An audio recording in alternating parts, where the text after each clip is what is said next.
Hi everyone, I'm Dr. Alka and today I'm going to show you an easy tutorial on assisted vaginal birth. So no longer we have to understand that assisted vaginal birth is called as an instrumental delivery. We have labeled it as assisted vaginal birth henceforth. We have two methods. One, vacuum assisted vaginal delivery and other, forceps assisted vaginal delivery. So before going ahead, we have to remember there are certain prerequisites for an assisted vaginal birth. It's easy to remember it by the mnemonic forceps. So F for fully dilated cervix, O for occipito anterior or occipito posterior position, R for ruptured membranes, C for contractions or take a consent of the patient, E for empty the bladder or you need an experienced staff, P for you have to give good pain relief in the form of epidural or pudendal block analgesia and assess whether the pelvis is adequate or not. S for assess the station of the presenting part. First, we will see the forceps assisted vaginal birth. There are two types of forceps that are commonly used in practice. One, which is Wrigley's outlet forceps, and the second one is Keelan's forceps. Now we have to understand the difference between the two. Wrigley's outlet forceps is little shorter than the Keelan's. If you also see the handles, they are quite different. And otherwise, the blades of the forceps have four parts. Each blade has a upper curvature blade and then it has a shank followed by a lock and then a handle. So the first step is to identify the right instrument and the blades. Identification of the blade. This is the most important step of forceps application. You place both the blades onto a table in such a way that they don't wobble and they lie comfortably with the curve directed upwards. Now, identification is made by the blade that faces the mother's left thigh becomes the left blade, and the blade that faces the mother's right thigh becomes the right blade. Once the blades are identified, it's time to check the fetal position and the suture lines. It's important to identify the fetal position. It's very difficult to identify the posterior fontanelle. However, anterior fontanelle is very easily felt, and the line which goes across the two fontanelles is the sagittal suture. So, identifying the proper position is a must before you apply the instrument. We shall now see the right application of blades. We will always apply the left blade first. So left blade should be held in your left hand by means of its handle. Then take your right hand, place the thumb onto the shank and two fingers onto the blade. Then put the blade perpendicularly to the perineum along the posterior fornix and then slide the blade towards the left side horizontally. Similarly, you will do it on the right side. Take the right blade on your right hand with by means of the handle. Then place your left hand thumb onto the shank and two fingers on the blade, similarly inserting through the posterior fornix onto the right side. So here is a tip to get the right application of the blade. Once you place the blade in the posterior vagina vertically, you have to push the handle of the blade towards the opposite maternal thigh. And this pushing is done by means of the thumb which is placed onto the shank. Do not take the blade behind and then to the thigh. Instead, you directly direct it towards the thigh. So gently push the blade into the pelvic side wall. Next step is the direction of the pull.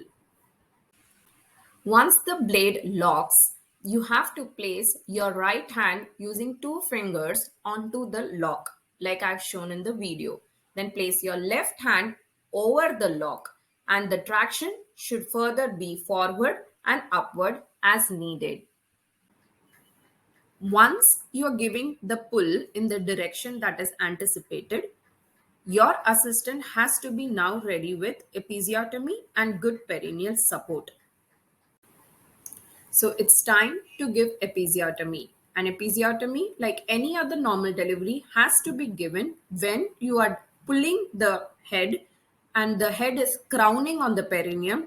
The episiotomy has to be given at 60-degree angle and the mediolateral position. So here's a trick for a successful forceps delivery. Choose the right instrument for the right station of the presenting part. Like Wrigley's outlet forceps is only for station which is at +3 and below.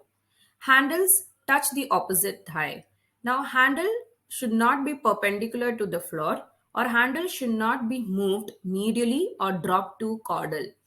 Right blade locks over the left blade. That's what you have seen in my video. So no locking or difficult locking. It only indicates that the fetal position is not right and the blades are not in the right position. So remove the blade and try to assess the fetal position and then reapply.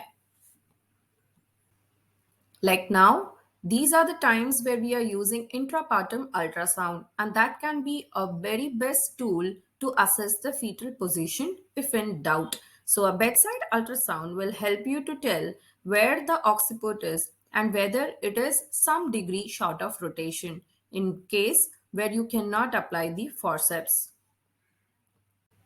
Next, we will see vacuum assisted vaginal delivery. There are three types of vacuum cup which is commonly used. One is a bird metal cup. Second is a silicone stylistic cup. Third is a kiwi cup. So again, like in forceps, it's important you identify the right cup because we have occipito-anterior cup as well as occipito-posterior cup. Like bird metal cup is the one that we have commonly used in our labor room. So today I'll show you the two types of metal cup. One is occipito-posterior. The left side of the cup is an occipito-posterior cup and the right one is an occipito-anterior. How to identify it is on the left side, if you see the cup has a knob which is placed on the rim of the cup, whereas on the right side the knob is placed on the body of the cup, and that's how you identify the one which is on the rim is an occipito posterior cup, whereas which is there on the body is an occipito anterior cup. Once you know which type of cup you are going to use, second is to identify the flexion point. Flexion point is a point which lies on the sagittal suture, and it is nothing but a rough approximate of 3 centimeter distance from the anterior fontanel or from between the posterior fontanel.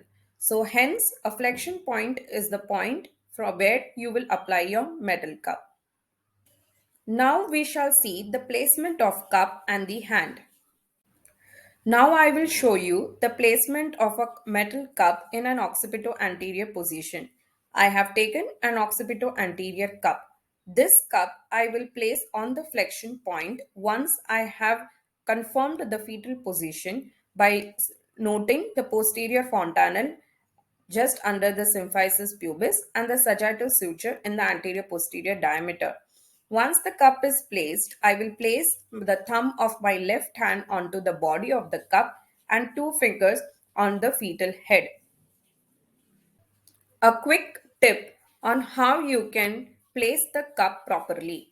So previously we were using a stepwise approach where over a period of 8 to 10 minutes we were increasing the vacuum pressure gradually. Now it has changed to rapid increase in the pressure. So decreased pressure is required for the delivery or decreased duration of the delivery or without posing any risk to the mother. So it's time that you bring a change in the technique. Let's now see the direction of the pull with vacuum delivery. You see, now once the cup is placed, the tubing is attached onto the knob and the chain is connected to a handle. The handle is held onto my right hand and my left hand is well placed in position. Then slowly, I will try to descend the head downwards, and once the downwards happening, then at the time of crowning, I would give an episiotomy, and then followed by forward and upward pull. Another tip at this point. Now, when to apply a traction? In case of a metal cup or a kiwi omni cup, a chignon has to form for a successful delivery, which will take around 1 to 2 minutes after the pressure has been generated. Whereas in case of a stylistic cup, as soon as the pressure is built, you are good to go. Now, most of the time, the head does not descend, and a need of an instrumental delivery happens because of a deflexed head. Now, in that case, vacuum helps in just changing the direction of the pull to oblique, but however, to maintain the flexion. And in case if your placement is good, but then the traction on the cup pops off, this is good for the safety of the fetus, because pop off means the position of the fetal head is not right, so you reassess the fetal position and apply the cup properly. Step 5 is episiotomy and perineal support for a vacuum delivery. So, as I said before, once you have given your direction of pull downwards and you see the head crowning over the perineum, you ask your assistant to give a mediolateral 60-degree episiotomy. So, great trick to remember for a successful delivery is you get your vacuum pressure rapidly increase and not more than 0.8 kg per meter square. Wait for that chignon to form. The pull should be coordinated with the maternal uterine contraction, and the direction of the pull, however, depends on the station of the presenting part. If it is at +3, then all you have to do is forward and upward. If it is at +2, then you have to get the descent down, so downwards, then forward and upward. I hope this tutorial has really helped plenty of doctors and health professionals for a successful assisted vaginal birth. If you like my video, kindly help in subscribing, and I will get back with more interesting easy tutorials on day-to-day practice.